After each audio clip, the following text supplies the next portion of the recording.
রাতে এসে নোংরা ছবি তুলত, না করলেই মারধর। আমি তখন ক্লাস 10-এ পড়ি।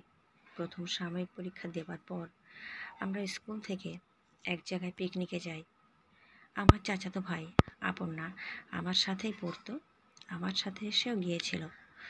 ছোটবেলা থেকে আমিও খুব ভালো স্টুডেন্ট ছিলাম। ক্লাস 5-8-এ বৃত্তি পরীক্ষায় আমি থানায় ফার্স্ট হই।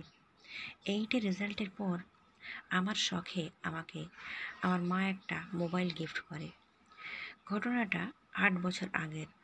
তখন ক্যামেরা সহ ফোন আমাদের গ্রামে কারো ছিল না। পিকনিকে আমার মোবাইলে সবার ছবি তোলা হয়। পিকনিক থেকে আসার পর আমার চাচাতো ভাই আমার মেমোরি কার্ড নিয়ে যায়। তার ছবি ওয়াশ করবে বলে আমাদের গ্রামের এক ছেলে আমাকে ভালোবাসতো। সে খুব খারাপ বলে আমরা সবাই জানতাম। আমরা ধনী হিসেবে পরিচিত ছিলাম, তারা খুবই গরিব ছিল এবং নিচু জাত। আমার চাচাতো ভাই আমার মেমোরি কার্ড থেকে আমার সব ছবি তাকে দেয়।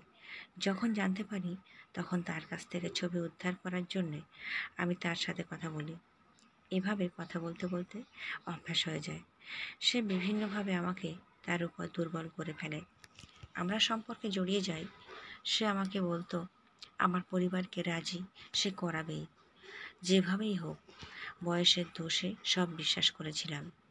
যেহেতু আমরা একই গ্রামের, সেহেতু একদিন রাতে সে আমার সাথে দেখা করতে আসে। এভাবে আমার বাড়ির পুকুর পাড়ে কয়েকদিন দেখা হয়। আমি একা আলাদা রুমে থাকতাম, তাই সমস্যা হতো না। তারপর সে বলে এভাবে বাইরের মানুষ দেখে ফেলতে পারে, তোমার রুমে চলো। তারপর রাতে সে আমার রুমে আসতো। এগুলো সম্পর্ক শুরু কয়েক মাসের মধ্যেই হয়। আমরা রুমে বসে গল্প করতাম, তার থেকে একটু দূরে বসতাম আমি। একদিন সে আমার হাত ধরল, কিছুদিন পর কপালে কিস করে, তারপর একদিন জড়িয়ে ধরে। আমি বাধা দিতাম, সে শুনতো না, রাগ করতো। এভাবে আস্তে আস্তে একদিন আমাকে নিয়ে বিছানায় শুয়ে পড়ে, আমার শরীরে হাত দেয়।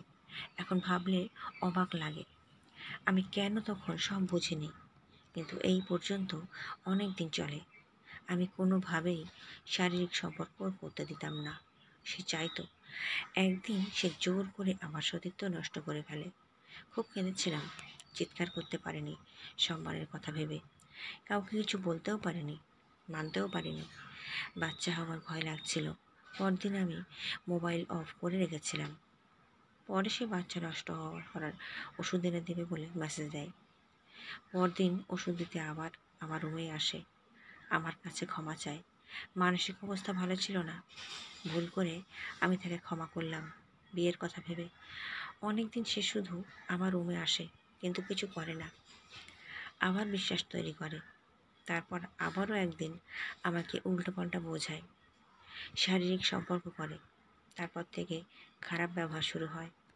আমার থেকে টাকা নিত, দিতে না পারলে মারত।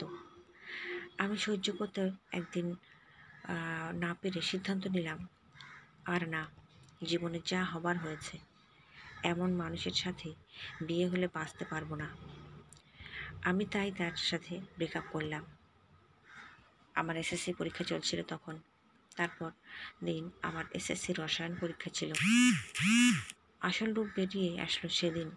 আমি ব্রেকআপ করার পর সেদিন জানতে পারলাম আমাদের শারীরিক সম্পর্কের ভিডিও আছে তার কাছে। সব কথা রেকর্ডিং আছে। মাথায় আকাশ ভেঙে পড়লো আমার। সারা রাত আমাকে পড়তে দিল না। বলল তার সাথে সম্পর্ক না রাখলে আমার ভিডিও ইন্টারনেটে দেবে। আমি বাড়িতে এনে আব্বু আম্মুকে দেখাবে। বাধ্য হয়ে জোর করে সম্পর্ক রাখলাম। মন থেকে পারতাম না। রাতে আসতো, জোর করে আমার কাপড় খুলতো, না খুললেই মারধর। ভিডিও মানুষকে দেখানোর হুমকি। নোংরা ছবি তুলতো, আমাকে নগ্ন করে ছবি তুলতো। চিন্তায় রাতে ঘুম আসতো না। কড়া কড়া ওষুধ খেতাম ঘুমের। কাউকে কিছু বলতে পারতাম না। অত্যাচার, মানসিক চাপ, জোর করে শারীরিক সম্পর্ক, এসবে আমি পাগল হয়ে যাচ্ছিলাম। সব চেপে থাকতে না পেরে মরার সিদ্ধান্ত নিয়েছিলাম। এর মাঝে আব্বু অ্যাক্সিডেন্ট করলো। হাসপাতালে ভর্তি। পরিবারের কথা ভেবে পারলাম না। অবশেষে আব্বু সুস্থ হওয়ার পর প্রেমিককে জানালাম আমি আত্মহত্যা করব। প্রস্তুতি নিলাম। পরদিন দেখি আমার ছবি ভিডিও আমার চাচার কাছে সে দিয়েছে। থমকে গেলাম। পরিবারের সবাই সব জানলো। মুখে চুনকালি পড়ল আমাদের পরিবারের। যেহেতু থানায় ফার্স্ট ছিলাম তাই সবাই আমাকে জেনেও গেল। রাস্তায় গেলে মানুষ নোংরা কথা বলতো। কলেজের কেউ মিশতো না। পরিবারের সাপোর্ট ছিল না তেমন। আমার সাথে কথা বলতো না, টাকা দিত শুধু। চরিত্রহীনের পরিচয়ের সাথে নিজেকে মানিয়ে নিচ্ছিলাম। আবার রাস্তায় সে কথা বলতে আসে। আমি রাগ সহ্য করতে না পেরে থানায় গিয়ে ওসিকে সব বলি। পরদিন ইভটিজিং অপরাধে তার জেল হয়। আজ আমি সরকারি একটা মেডিকেলে পড়ি। কেউ ভাবতে পারেনি জীবনে এত কাহিনী নিয়ে আমি ডাক্তার হতে পারবো। পরিবারের জন্যে সংগ্রাম করেছি, কারণ তাদের জন্যে তাদের অনেক ছোট হতে হয়েছে সমাজে। আজ পরিবার আমাকে নিয়ে গর্ব করে, কিন্তু আমার জীবনে শান্তি নেই, কারণ আমি একজনকে পাগলের মতো ভালোবাসি। সে আমার সাথে পড়ে। ছোটবেলায় সেটা ছিল আমার আবেগ, এখন এটা আমার ভালোবাসা। আমাদের সম্পর্ক 6 মাস হলো। আমার জীবনের কোনো কাহিনী সে জানে না। যদি আমাকে ভুলে যায় সেই ভয়ে বলতে পারিনি আজও, কারণ তাকে আমি নিজের জীবনের চেয়েও বেশি ভালোবাসি। থাকতে পারবো না ওকে ছাড়া। কি করব আমি? ও খুব রাগী। সব শুনলে কি করবে জানি না, ছেড়ে যাবার সম্ভাবনাই বেশি। আমি কি সব না জানিয়ে তাকে বিয়ে করব? মানসিক চাপ অনেক নিয়েছি। ও আমাকে বিয়ে না করলে আমি মনে হয় পাগল হয়ে যাব। আমাদের দুই পরিবারই আমাদের প্রেমের কথা জানে।